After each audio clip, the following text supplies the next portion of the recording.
क्या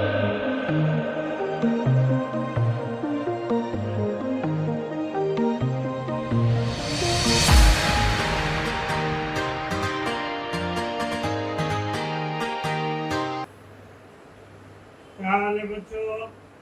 नमस्ते में लास्ट लेक्चर देखा होगा, थर्मोमेट्री का सवाल बनाया होगा, नहीं बनाया? कोई बात नहीं, ठीक, ये मान के चलते हैं कि तुम कुछ बनाया होगा। निगेटिव सोचना मेरा काम नहीं है। ठीक, चलो कुछ सवाल और कराते हैं। नहीं, एक प्रॉब्लम हम लोग देते हैं,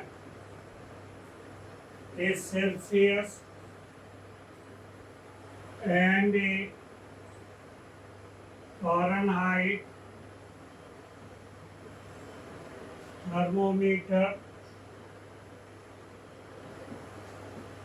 are used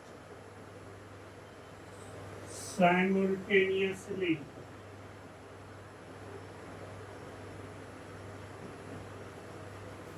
in a liquid which is slowly heated. Readings of both thermometer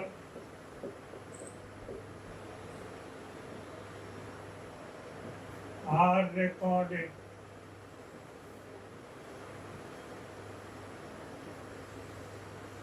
Draw a graph. पहला है सेल्सियस वर्सेस फ़ारेनहाइट स्केल। दूसरा इसी में रिवर्स कर देते हैं, फ़ारेनहाइट वर्सेस सेल्सियस स्केल। ये सवाल वेरी वेरी इम्पोर्टेंट है, कई टेस्ट में पूछा हुआ भी है। ये एक बार मोबाइल को पॉज करो और अपने से ग्राफ खींच के देखो। यदि खुद का खिंचा जाता है तो अति उत्तम, नहीं खिंचाएगा तब देखना फिर प्ले मोड में डाल के कहाँ लटक रहे। आइए हम लोग जो है देखते हैं पहला सवाल। C/5 F -32/9। पहला प्रॉब्लम है सेल्सियस वर्सेस फ़ारेनहाइट। इसका मतलब सेल्सियस स्केल को में आपको रखना है किस पर, वाई एक्सिस पर, और फ़ारेनहाइट को एक्स एक्सिस। इसको लिख सकते हो C बराबर आपका 5/9F माइनस 32 गुना 5/9 लिख सकते हो ना। 5 को इधर ऊपर जाएगा तो गुना हो जाएगा, तो 5/9F हो जाएगा। इसमें 5 से गुना होगा तो -5 गुना 32/9 हो जाएगा। अब देखो इस ग्राफ y बराबर tan theta x plus c। This is the standard equation of a straight line. इसको फर्स्ट मान लो, इसको सेकेंड मान लो। दोनों इक्वेशन को कंपेयर करो। नहीं, ठीक, कंपेयर कर सकते हो, तुम लोग तो स्मार्ट आदमी हो पहले से। नहीं, आराम से करोगे, कोरोना में तो और स्मार्ट हो गया होगा घर में खा के। ठीक, अब देखो जो है from first and second equation को तुलना किया जाए।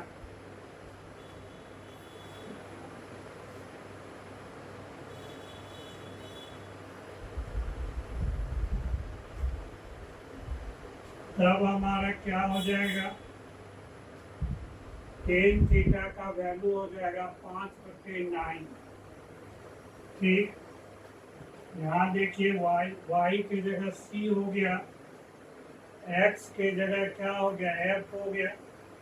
तो टेन थीटा की जगह कितना हो गया, 5/9। c का वैल्यू कितना हो गया, -32 गुना 5/9। c का वैल्यू हो गया -32 गुना 5/9। ठीक, यहाँ c बोले तो कांस्टेंट नहीं, सी दोनों जगह, यहाँ सी टेम्परेचर भी है, सी हम लोग यहाँ किसको हम लोग के कर देते हैं ताकि दिक्कत नहीं हो। और इसका परिचय लिख देते हैं, ये क्या हो गया, इंटरसेप्ट ऑन वाई एक्सिस। ये हमारा क्या हो गया, इंटरसेप्ट ऑन वाई एक्सिस। ठीक, तब देखो जो है यहाँ से ग्राफ खींचो, तो ये हमारा जो है ये एक्स एक्सिस हो गया, ये वाई एक्सिस हो गया। ये ठीक, इंटरसेप्ट ऑन वाई एक्सिस हमारा क्या है, निगेटिव है। इधर हमको क्या लेना है, सी, इधर क्या लेना है, एफ। तब देखो जो है ये ग्राफ हमारा कुछ इस तरह से होगा। मान लीजिए यहाँ पर ये आपका -32 गुना 5/9 हो, इंटरसेप्ट 5/9। ये ग्राफ क्या होगा, यही थीटा हो जाएगा। ये टेन थीटा हमारा क्या हो जाएगा, 5/9 हो जाएगा। ठीक, ये हमारा जो है के का वैल्यू हो गया ये, तो यही ग्राफ हो गया हमारा। इसमें देखिए कितना क्वेश्चन पूछ सकता है। एक तो ग्राफ दे देगा, कहेगा स्लोप ऑफ द ग्राफ बताइए। एक क्वेश्चन यहाँ से हो गया, एक क्वेश्चन आपका ये हो गया, इंटरसेप्ट ऑन वाई एक्सिस क्या होगा। तीसरा तो खुद ग्राफ ही है। मैं इसी क्वेश्चन को ऑलरेडी AIPMT में पूछा हुआ है। तो ये स्लोप हमारा क्या है, टेंजेंट स्लोप। लेकिन AIPMT में हमारा साइन स्लोप पूछा, तो हमारा साइन थीटा कितना हो जाएगा, 3/8। यहाँ देखिए हमारा जो है 3/B हो गया, तो P 5 हो गया, H कितना हो जाएगा, 5 स्क्वायर जो 9 स्क्वायर। ये हमारा जो है हम लोग जो है यहाँ से H निकाल लोगे, P स्क्वायर जो B स्क्वायर का रूट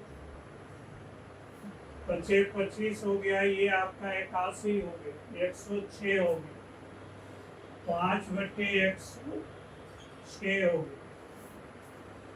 नहीं, कोई जरूरी है, एक बार साइंस को पूछ दिया तो दूसरे बार भी साइंस लोग पूछेगा, इसका तो कोई गारंटी नहीं है।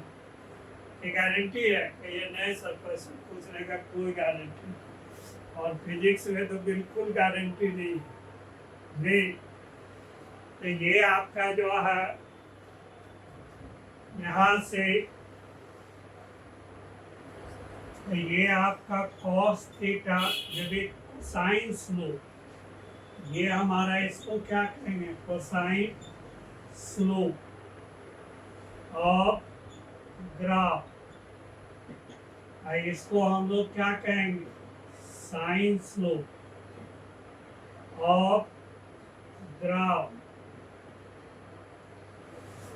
ठीक, तो कोसाइन स्लोप क्या हो जाएगा, बी बटा एच, ये 9/106 हो जाएगा।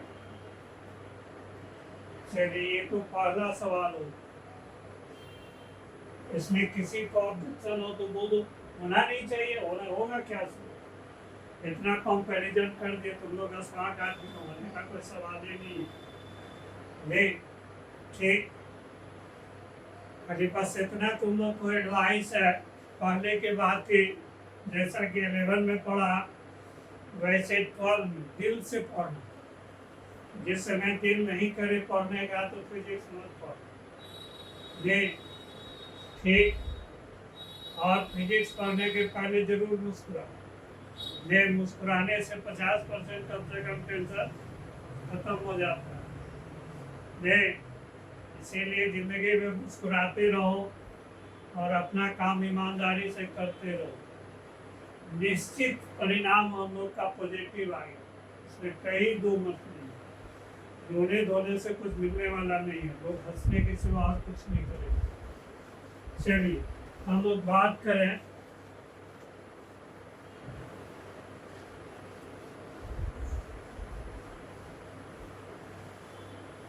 अब हम लोग सिखा रहा है दूसरा में सेकंड में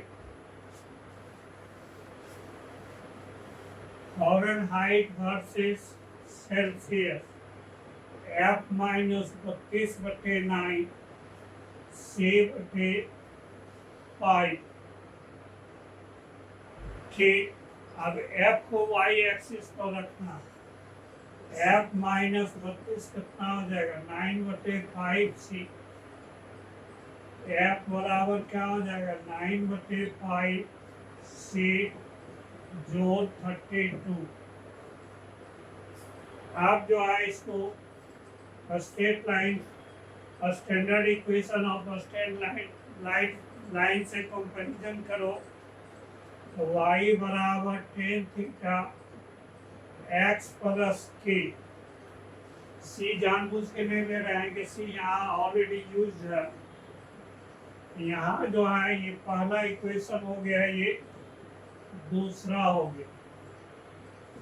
कंपेयरिंग आपका जो है फर्स्ट एंड सेकेंड इक्वेशन, ठीक।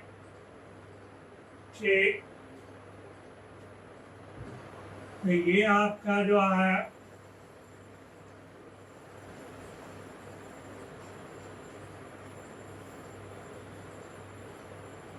यहाँ से देखिए जो है थीटा तो कितना हो जाएगा, 9/5। के का वैल्यू कितना हो जाएगा, 32। नहीं, ठीक। तब हमारा ग्राफ फिर तो अब कोई दिक्कत ही नहीं है, तो चलो इधर ग्राफ खींचते हैं। तो ये हमारा जो है इधर अभी सी लेना, इधर एफ लेना, दोनों में बहुत फर्क है, ध्यान रखिएगा। C versus F, F versus C, slope तो बिल्कुल उल्टा हो जाता है। पहले 5/9 था, अब कितना है, 9/5। वहाँ इंटरसेप्ट निगेटिव था, यहाँ इंटरसेप्ट पॉजिटिव है, इसको केयरफुली लेना। ने ठीक, तो ये हमारा जो है स्लोप पॉजिटिव है, ये आपका 32। यहाँ से आपका ग्राफ जो है कुछ इस तरह से चलेगा,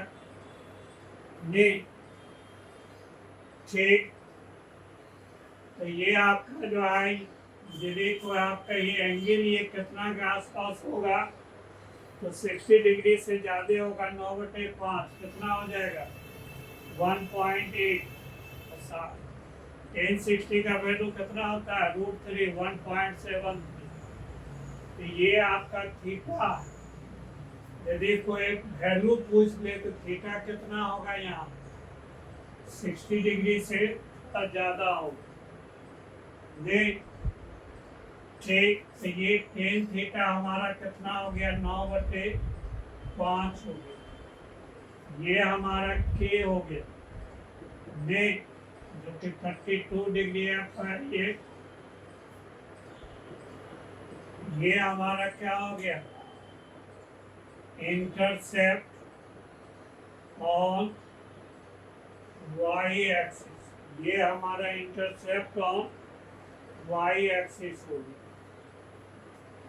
ठीक, तो यहाँ पर यदि हम लोग से साइन स्लोप मांगेगा और ग्राफ, तो कितना हो जाएगा, साइन थीटा 9/5 का स्क्वायर जोड़ 9 का स्क्वायर, 9/106 का रूट। यहाँ से कोसाइन कॉस थीटा यदि खोज दिया कोसाइन ग्राफ, तो 5/100 जीरो हो जाए। ये क्वेश्चन हो गया कि स्लोप कितना होगा। कोई ग्राफ तरफ नहीं देगा, कहेगा ठीक है ऐसा ग्राफ खींचा गया तो उसका स्लोप बताइए, 4 को चॉइस दे देगा। एक क्वेश्चन यही है, इंटरसेप्ट दे देगा।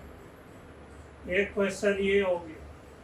नहीं, लैंग्वेज में कहेगा इंटरसेप्ट पॉजिटिव होगा कि निगेटिव होगा, स्लोप पॉजिटिव होगा कि निगेटिव होगा, तो क्वेश्चन पूछने वाला उसका मर्जी। नहीं, बस कोई सवाल पढ़िए, ये जरूर अपने आप से पूछिए कि इसी सवाल में से और क्या क्या हमसे पूछ सकता है। नहीं, अपने आप से हमेशा क्वेश्चन पूछते रहिए और देखिए आपका ही जो है माइंड आपको उसका जवाब देते रहेगा। जब तक जवाब नहीं मिलेगा तो आपका माइंड आपका जो है जवाब ढूंढते रहेगा। एक तो इम्पोर्टेंट टाइप का सवाल हो गया ये।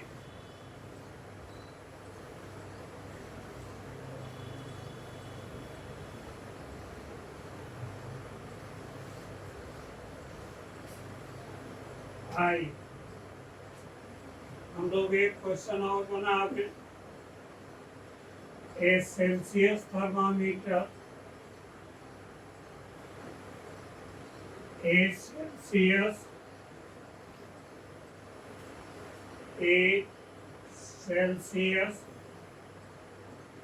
thermometer is used to measure temperature of hot water. Mercury rises 9/10 of fundamental interval. Calculate temperature of hot water.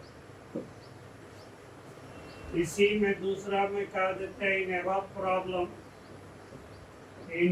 Problem consider Fahrenheit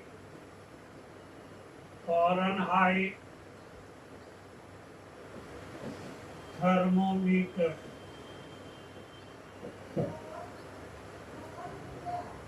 ठीक, तो हमारा देखिए जो है बहुत सिंपल सवाल है। पहला में तो कोई दम नहीं है, पहला में मेरा इंटरेस्ट भी नहीं। ये जब इंटरेस्ट नहीं है तो बोर्ड पर लिखा क्यों सर? इसलिए लिखा कि सेकंड सवाल को हम हाईलाइट कर सके। नहीं, ठीक है, ठीक, तो ये आपका देखो हमारा रीडिंग ऑफ थर्मोमीटर, तो ये हमारा 9/10 ऑफ फंडामेंटल इंटरवल, तो ये हमारा 9/10 कितना 100 - 0 डिग्री सी, तो ये कितना हो जाएगा 90 डिग्री। अब जो है ये पहला का सलूशन, दूसरा का सलूशन देखो। ये दूसरा का जो है यहाँ पर देखिए जो है इसका लोअर फिक्स पॉइंट 0 है, इसमें हमारा तो निकल गया, लेकिन फॉरेनहाइट का लोअर फिक्स पॉइंट कितना है 32 से, उसमें 32 जोड़ना पड़ेगा। सेकेंड का हमारा क्या है, reading of thermometer, reading of thermometer ये हमारा 9-10 गुना फंडामेंटल इंटरवल, फंडामेंटल इंटरवल ठीक जोड़ LFP, यहाँ LFP 0 है, 0 जोड़ते तो कोई फर्क नहीं पड़ता। ये कितना हो जाएगा 9/10 गुना 180 फंडामेंटल इंटरवल फॉरेनहाइट का, अब प्लस कितना हो जाएगा 32।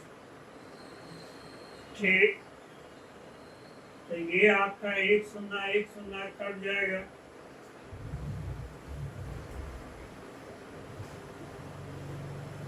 तो ये हमारा कितना हो जाएगा, ये आपका जो है 98/62 से प्लस 32, 2 2 4 2 3 9, ये आपका जो है 198 डिग्री एफ होगा। यदि केल्विन होता तो कितना जोड़ते, यहाँ 32 के जगह 273 डिग्री लेते। ये वो नोट कर दो। In above problem, consider Kelvin thermometer। अब रीडिंग कितना हो जाएगा, ये 9/10 गुना 373 माइनस 273 फंडामेंटल इंटरवल प्लस 273,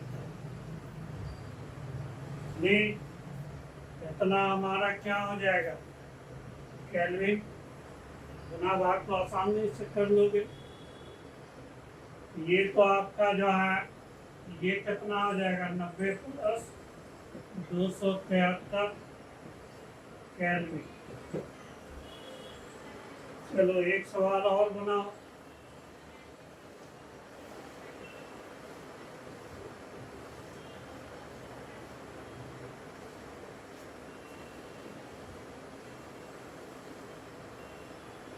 एक सवाल और बनाते हैं।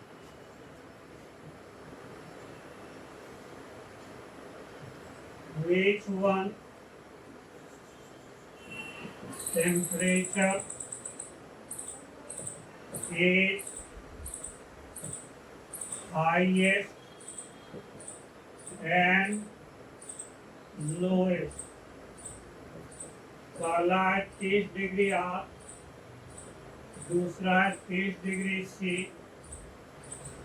तीसरा है 30 डिग्री एफ। इसमें से कौन हाईएस्ट है कौन लोएस्ट? नहीं,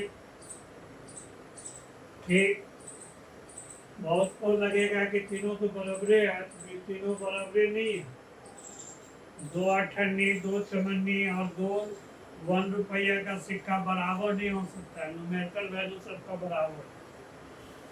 तो जिसका फंडामेंटल इंटरवल कम हो उसका वैल्यू क्या होगा ज्यादा।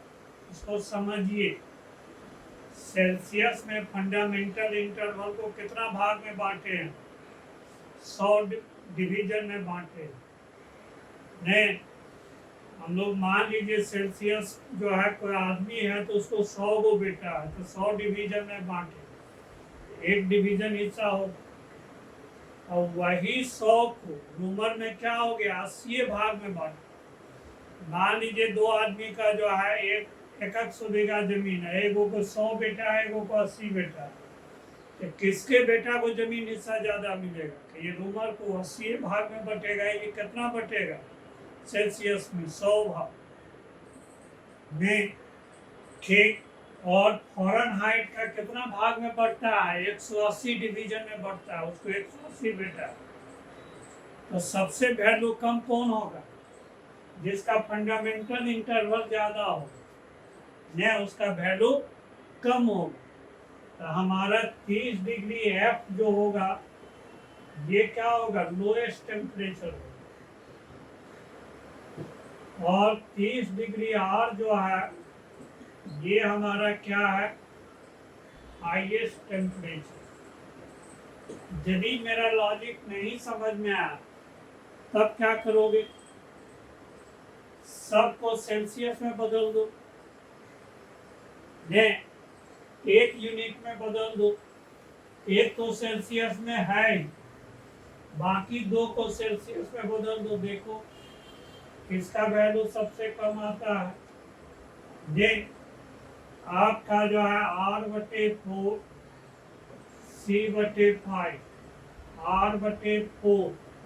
C का वैल्यू कितना लिए हैं? 30, 30/5। ये सॉरी, ये आपका जो है C में बदलना है। इसी को R को दो, R का वैल्यू कितना है? 30/4। तो C/5 में, तो ये हमारा C का वैल्यू कितना हो जाएगा? 5/4 गुना 30। जाहिर है कि ये 30 डिग्री C से क्या होगा? ज्यादा हो। कोई दिक्कत, गुना भाग करने की जरूरत नहीं है, एक से ज्यादा है, ये फैक्टर तो 30 से ज्यादा होगा। आप जो है F को बदल दो, आप जो है F को बदल दो। F -32/9, तो ये आपका C/5। F कितना है? 30 -32/9 गुना कितना हो जाएगा? 5 C में। तो ये आपका -2/9 गुना 5, -10/9। सबसे और निगेटिव में, तो सबसे कम कौन है? फॉरेनहाइट वाले, इसका इतना डिग्री C होगी। ये हमारा इतना डिग्री C है। तो अब तो कोई दिक्कत ही नहीं है, सब कुछ सेल्सियस में बदल दिया। जिसका वैल्यू कम हो कम। सबसे वैल्यू कम कौन है? आपका 30 डिग्री है। सबसे ज्यादा कौन है? 30 डिग्री। आप चलो फिर देखो जो है, एक सवाल और बनाओ।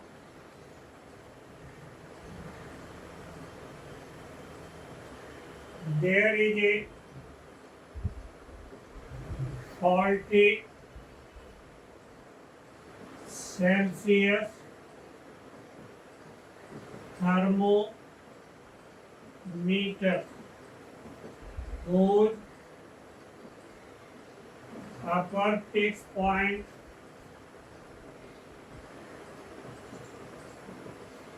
is 110 degree and lower fixed point is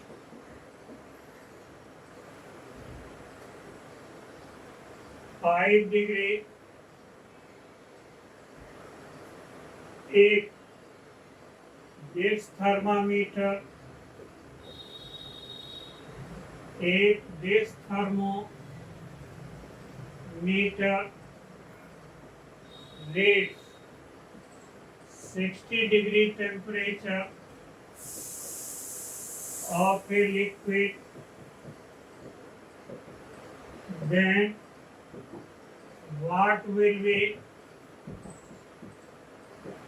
reading of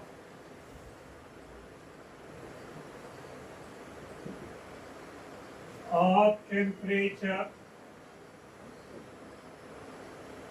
of liquid in correct Celsius thermometer.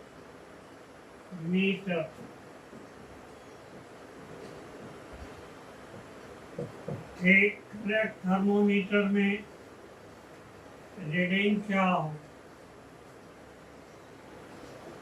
तो ये हमारा जो है, देखो ये सवाल में हम लोग कहते हैं फॉल्टी थर्मामीटर, मतलब गलत थर्मामीटर। दुनिया में कोई थर्मामीटर गलत नहीं होता। फॉल्टी नाम हम लोग इसलिए दे दिए, ये सेल्सियस के अपर फिक्स पॉइंट और लोअर फिक्स पॉइंट से कंसाइड नहीं करता है, ये अपने तरह का एक थर्मामीटर है। ठीक, तब देखिए जो है हम लोग जो है x माइनस 32 बटे u माइनस एल बराबर c माइनस 0 100 माइनस 0, यही ना हम लोग बेसिक लेके चले थे। ये को एक्स वाई जेड थर्मामीटर हो गया।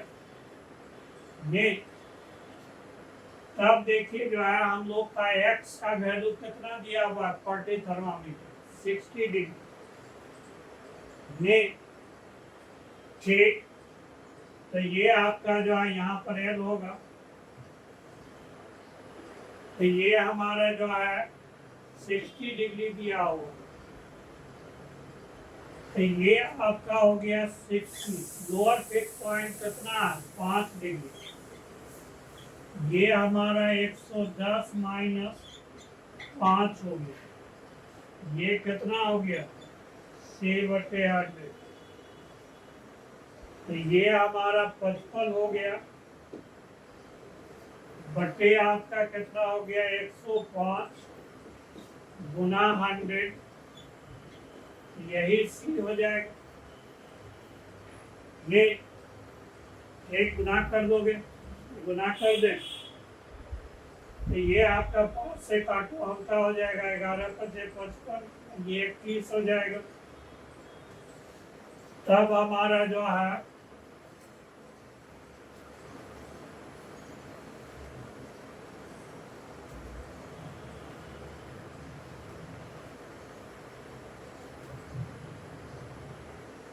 ठीक, तो सी का वैल्यू आपका क्या हो गया 1100 बटे आपका 21, गुना भाग कर लो। अभी ऑनलाइन क्लास में गुना भाग बोर्ड पर करके समय बर्बाद करेंगे, ठीक नहीं है। ठीक, चलो अब लगभग जितना टाइप का सवाल है वो आपको बोर्ड पर करा दिए। आपके पास बिगनर बॉक्स होगा, बुकलेट होगा, उसका सवाल बनाना। नहीं, जो सवाल नहीं बनाए उसको पूछना। ठीक, तो ये आपका जो है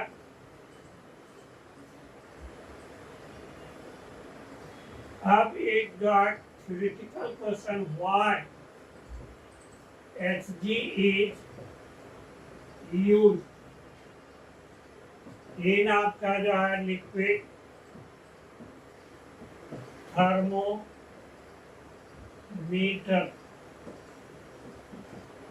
in place of water। हम लोग पानी का इस्तेमाल नहीं करके मरकरी का इस्तेमाल क्यों करते हैं इन लिक्विड थर्मामीटर? तो मतलब हम लोग का जो है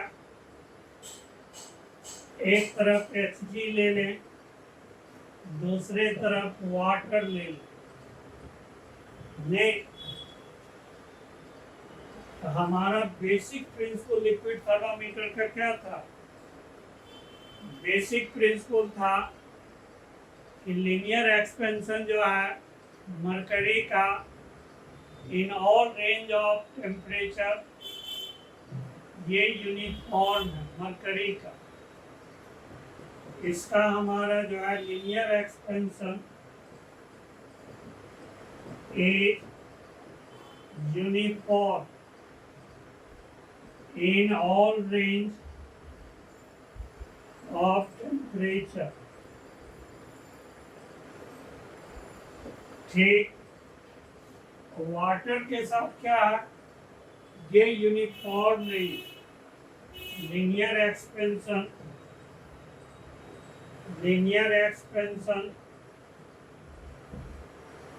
of water is not uniform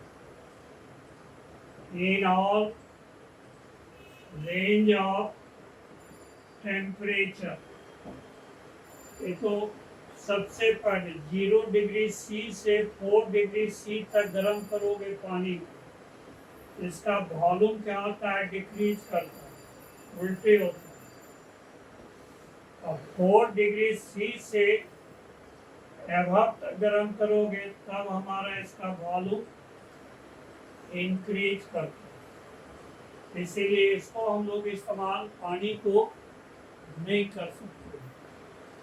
दूसरी बात, डिफरेंट 90 से 100 डिग्री सी के बीच में, 80 से 90 डिग्री सी के बीच सबका लीनियर एक्सपेंशन का वैल्यू अलग अलग होता है वाटर, जिसमें यूनिफॉर्मिटी नहीं है। और मरकरी के साथ क्या है, यूनिफॉर्मिटी। ठीक, दूसरा पॉइंट देखो, दूसरा हमारा क्या है, नहीं, इसका आपका लो specific heat and high conductivity. ये है तो है, लो स्पेसिफिक हीट होने से क्या फर्क पड़ेगा, लो स्पेसिफिक हीट है तो किसी सिस्टम में थर्मामीटर को डालेंगे तो कम हीट एब्जॉर्ब करेगा। ये हीट एब्जॉर्ब कर जाएगा तो क्या होगा, उससे हीट एब्जॉर्ब कर जाएगा तो बॉडी का टेम्परेचर क्या होगा, घट जाएगा, तो कम टेम्परेचर नापेगा। तो ये स्पेसिफिक हीट कम है तो कम हीट एब्जॉर्ब करेगा तो एरर कम होगा। हाई कंडक्टिविटी का क्या मतलब, तुरंत ये हीट एब्जॉर्ब करता है, कम समय में हीट एब्जॉर्ब करता है, तो जल्दी हमारा बॉडी का टेम्परेचर नपा जाएगा। और यदि कंडक्टिविटी लो हो जाएगा तो पता चला आज हम कांच में थर्मामीटर लगाए हैं तो 3 घंटा के बाद रीडिंग दे रहा, और 3 घंटा में पेशेंट साफ नहीं। पानी के साथ वही है, पानी के साथ क्या है, इसका हाई स्पेसिफिक हीट, उल्टा हाई स्पेसिफिक हीट है एंड लो कंडक्टिविटी। इसका मरकरी के रेस्पेक्ट में लो कंडक्टिविटी, हाई स्पेसिफिक हीट है तो इधर ज्यादा देगा। और दूसरे बात, लो कंडक्टिविटी है तो टेम्परेचर नापने में समय क्या लगेगा, ज्यादा लगेगा। फिर देखिए हम लोग जो है तीसरा गुण पर आ जाए, तो ये आपका तीसरा ने, इसका सरफेस टेंशन जो है मरकरी का बहुत ज्यादा, एक है हाई आपका जो है सरफेस टेंशन। तो ये हाई सरफेस टेंशन है तो है, थर्मामीटर को क्या लेना देना है, जिस लिक्विड का थर्मामीटर कम होता है, जिस लिक्विड का सरफेस टेंशन कम होता है वो बॉडी से ज्यादा चिपकता है, और जिसका सरफेस टेंशन ज्यादा होता है वो बॉडी से नहीं चिपकता। कभी देखे होंगे थर्मामीटर टूट जाता है, मरकरी बाहर हो जाता है तो देखिए सरफेस से वो नहीं चिपकता, सब गोल गोल जो है दाना के रूप में आपको मिलेगा। अब पानी को गिरा दीजिए सरफेस पर, देखिए पानी आपका ज्यादा फैल जाएगा, तो ये फैल जाएगा तो फैल जाएगा, इससे हमें क्या परेशानी। फैल जाएगा तो मरकरी के दीवार में क्या होगा, पानी अटका हुआ रहेगा। अब पहले से पानी का वॉल्यूम रहेगा, तो लीनियर एक्सपेंशन कम में होगा तो क्या शो करेगा, ज्यादा एक्सपेंशन शो करेगा, तो एरर होगा। और मरकरी में हमारा एरर क्या होगा, कम होगा। इसके चलते क्या होता है, it does not stick with wall of slit और थर्मोमीटर, थर्मोमीटर के स्लिट से नहीं चिपकता, जिससे एरर नहीं होगा। वाटर में क्या इट है, लो सरफेस टेंशन, इसका सरफेस टेंशन क्या है, लो है। सरफेस टेंशन को हम लोग शॉर्ट में एसटी लिख दिए। It are due to this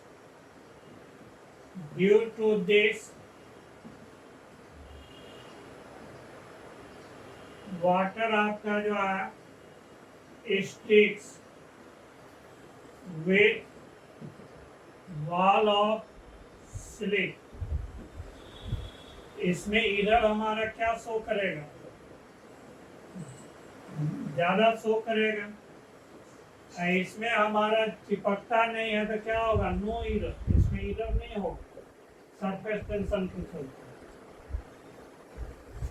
ठीक, फिर देखिए जो है हमारा चौथा गुण क्या है, इसका जो है रेंज आपका डिफरेंस ऑफ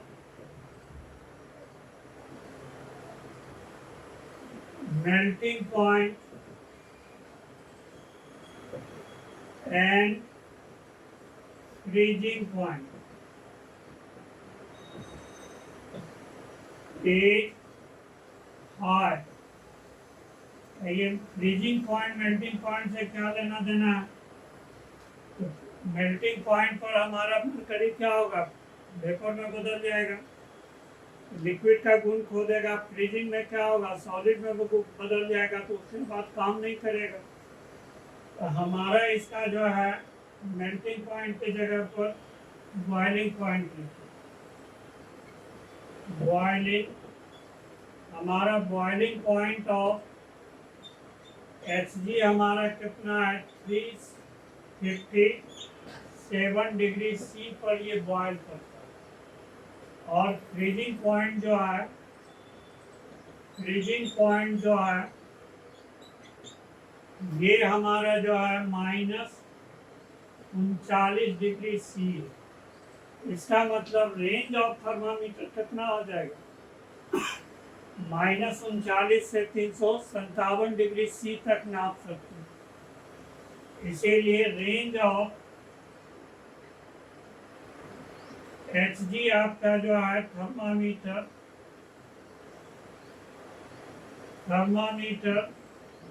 तो ये कितना है आपका -39 डिग्री C2, तो ये आपका 357 डिग्री C। और हमारा वाटर का क्या है, ये difference of boiling point and freezing point is low. हमारा जो है बीपी कितना 100 डिग्री C और फ्रीजिंग पॉइंट कितना है FP 0 डिग्री C। इसका रेंज ऑफ थर्मामीटर कितना हो जाएगा, तो रेंज ऑफ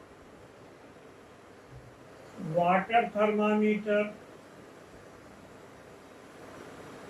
तो ये हमारा 0 डिग्री C से ये 100 डिग्री सी तक ही नाप सकते हैं, इसमें भी 0 डिग्री सी नहीं नाप सकते। इसमें भी चक्कर क्या है, 0 degree C to 4 degree C पर हमारा वॉल्यूम डिक्रीज करता है।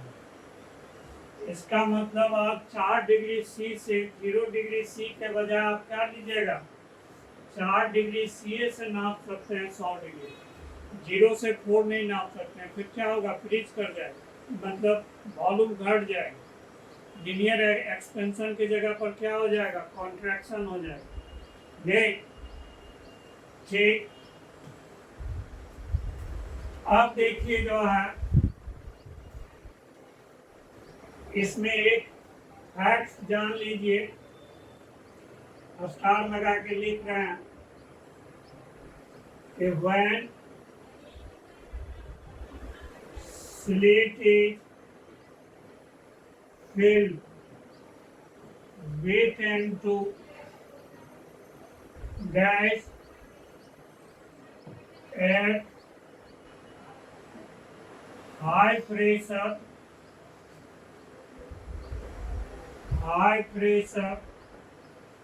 then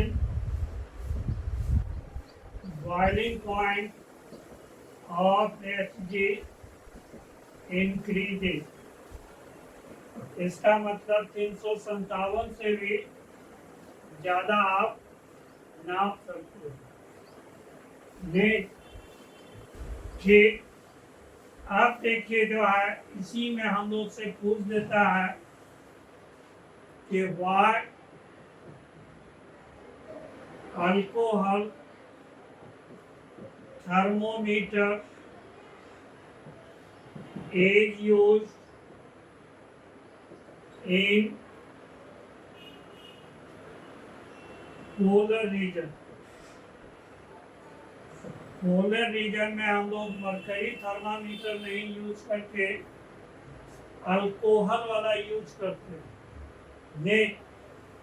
तो सोच के बताओ, दिमाग लगाओ थोड़ा। क्योंकि पोलर रीजन में टेम्परेचर हमारा -39 डिग्री सी से भी नीचे चला जाता है। ठीक। और -39 डिग्री सी के नीचे हमारा मरकरी थर्मामीटर यूज नहीं कर सकते। इसे लेके हम लोग यहाँ पर अल्कोहल, हमारा जो बीपी इसका होता है, बीपी और अल्कोहल, ये हमारा 78 डिग्री सी। तो 78 से ज्यादा तो कभी हो ही नहीं सकता है पोलर रीजन में। और इसका जो है फ्रीजिंग पॉइंट ऑफ अल्कोहल, ये हमारा -200, ठीक, 200 नहीं, 112 डिग्री सी।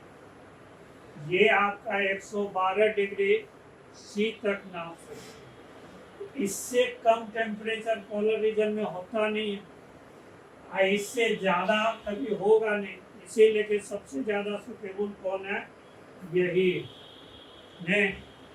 चलिए 1 घंटा के आसपास जो है लेक्चर का हो रहा, इसीलिए कि यही विराम देना चाहिए।